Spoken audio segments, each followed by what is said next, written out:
Hey there, it's Mario here. It's time to talk bulking and cutting. And in this video, I wanted to point out one of the biggest, worst mistakes that I see guys make all the time, including myself. I made this mistake and I think it cost me a lot of results. From 6 years that I've been lifting weights so far, I think 1 year out of those 6 was completely wrecked because I made this mistake. And you might be wondering, well, who is this video for?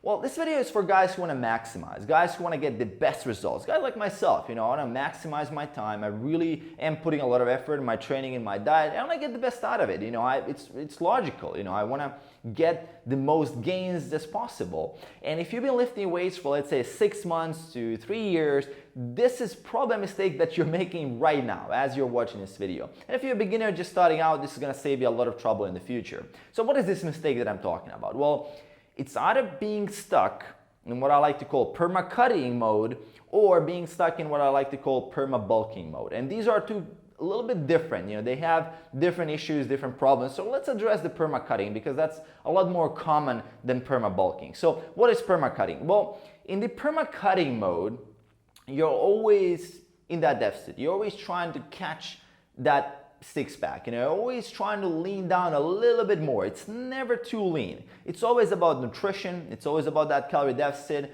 God forbid that you gain any body fat. And if you do gain any body fat, it's all of a sudden being in a cut for 5-6 weeks. And one of the major issues with the permacutting mode is that typically there's no deadlines. Guys don't set deadlines for themselves. I didn't set deadlines for myself. So what does happen when you don't set a deadline? Well, there's no sense of urgency. There's no pressure. There's no pressure for me to commit to the diet. I have no leverage because I can always start from tomorrow. I can always binge today and I can start fresh from tomorrow and the diet continues, And what that does is that there's no deadline.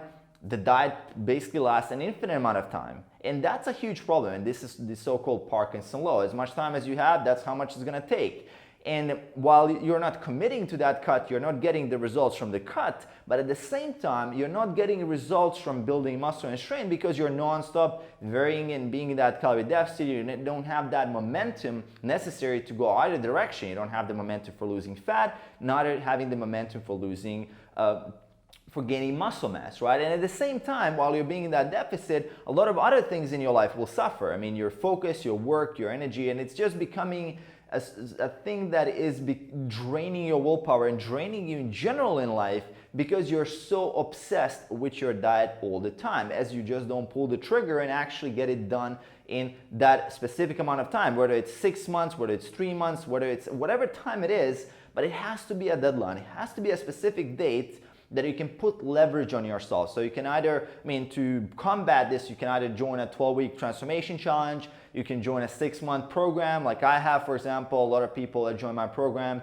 we set specific deadlines. You really have specific deadlines where you need to be and approximate ranges, and that really helps a lot because it puts things into the right perspective. Okay, I've been slacking for this week, I need to step it up because I need to stick to my diet if I want to meet that deadline. It really helps a lot, and I've been stuck in this. I didn't set deadlines, I didn't set my goals, like short-term, long-term goals, and it really screwed me up. I was in that infinite permacutting mode. And from that infinite permacutting mode, looking at psychology, what happens is that you become food obsessed. You become ultimately completely immersed into your diet, into your nutrition. And now that I'm moving into a lean gaining phase, because I've been cutting for so long and I've been lean for so long, it's really hard for me to not think about the next meal. I'm still thinking about the next meal, even though, I have 3,000 calories to eat. There's really no hunger, there's nothing. But I've conditioned myself, because I was on a diet for such a long time, to become obsessed with that, to think about that. And it's really about unwiring myself now slowly and going more into that athletic goal, like focus on those athletic goals in that mode where you're really looking to maximize your strength and muscle gains while controlling your diet and giving yourself enough calories to grow, but not too much, obviously, to gain too much fat. So the goal is really to set a deadline as well as be comfortable for that cut. If it doesn't go as super well as you planned, it's fine, right? You've tried, you set your deadline. If it's 3 months or 6 months, be very real with yourself, add a little bit of a buffer, if it's necessary to keep cutting a little bit, but commit to something, commit to getting that momentum with fat loss. That's gonna help you a lot and it's gonna save you a lot of trouble.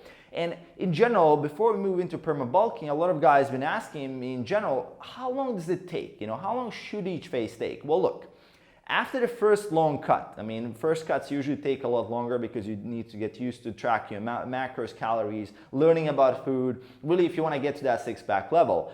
And the second, the third, and the fourth, and afterwards, all these cuts, and in general, how much time you should be spending, I think for a natural lifter, it's reasonable to be spending 60-70% of the time lean gaining, and only about 30% of the time truly cutting, truly being in that fat loss diet. Because in that lean gaining phase, you're actually getting progress. That's progress. Fat loss is just revealing the progress you made in the gym.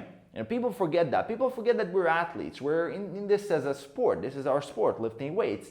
And being on a diet is simply you revealing your gains, right? You reveal all the good work that you put into your body, all that strength gain that you made, all those muscle gains. And that is really what it's about. And when we talk about perma bulking, let's move into that a little bit. And that's a state where I feel like it's more of an avoidance of getting the diet handled. Let's just put this problem under the rug, let's ignore it. And it's always in that kind of a comfort zone where you have enough calories, don't worry about the diet, let's just focus on training, let's just focus on getting stronger and building muscle, which is fine, but at a certain point, because you have so much body fat, you are not optimizing the process of muscle gaining. You're actually gaining a lot of fat as well in the process of gaining muscle, or you're not gaining you're not really seeing your progress as well. So it can go in that direction as well. So it's a different extreme compared to the perma bulking. And of course, you want to have a deadline there as well. You want to have a certain deadline. The best deadlines for, let's say, perma bulking, or if you're having issues with that, is that setting an upper limit of body fat. So set an upper limit, let's say 15% body fat. That's where you can see a little bit of your abs, maybe the top row, and then you say, okay, now it's call it a day, it's time to cut again, right? And as I said, the phase should last, let's say 60-70% of the time. So over the course of a year, that brings a decent amount of planning to do, let's say about 9 months spent in some form of lean gaining, maybe a couple of mini cuts, and then 3 months really spent in that cutting phase, really that fat loss phase, after you've gone through that first big cut if you're overweight. If you're not overweight, then it's a completely different story. So the point that I'm making with the perma bulking here is that it has to be a deadline as well. It has to be a deadline because you need to spread out those calories instead of like trying to force feed your gains or trying to match a certain weight goal, like that I see a lot of guys saying, oh, I want to be 225, I want to be 190 pounds. It's not about that weight. You want to get muscle. You don't want to get body fat. You don't want to put on an excess amount of body fat. So a better idea is probably, okay, let's try to squeeze out as much gain as we can while minimizing fat gain at the same time, which basically requires you to keep a very, very low surplus if you're really interested in lean gaining. And over time, it's inevitable that you're gonna gain some body fat as well. So you wanna match the gain of muscle with your genetic potential, which is if you're, let's say, lifting for a year, that's probably gonna be about 12 pounds a year. That's kind of like a pound per month situation. And then pound per month of muscle and maybe about a pound of body fat. And that's okay, right? That's a good ratio. 50-50 is a really good ratio because fat loss is a lot easier than muscle gain. Fat goes away a lot easier. In that 3 months, you're gonna shed off all those 12 pounds of body fat that you could have gained, or 10 pounds, or whatever body fat you gain. You can easily shed that off compared to, let's say, if you're just gaining muscle mass, it's just gonna become slower and slower over the course of the years.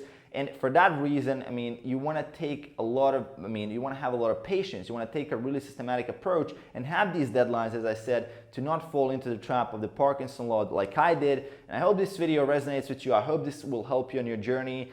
Set your deadlines, set your goals, commit to something, join challenges, join groups, join coaching programs, because otherwise it's really hard to put leverage on yourself, and that is what's helped me in the past.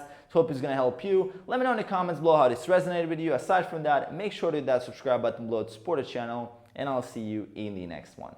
Peace.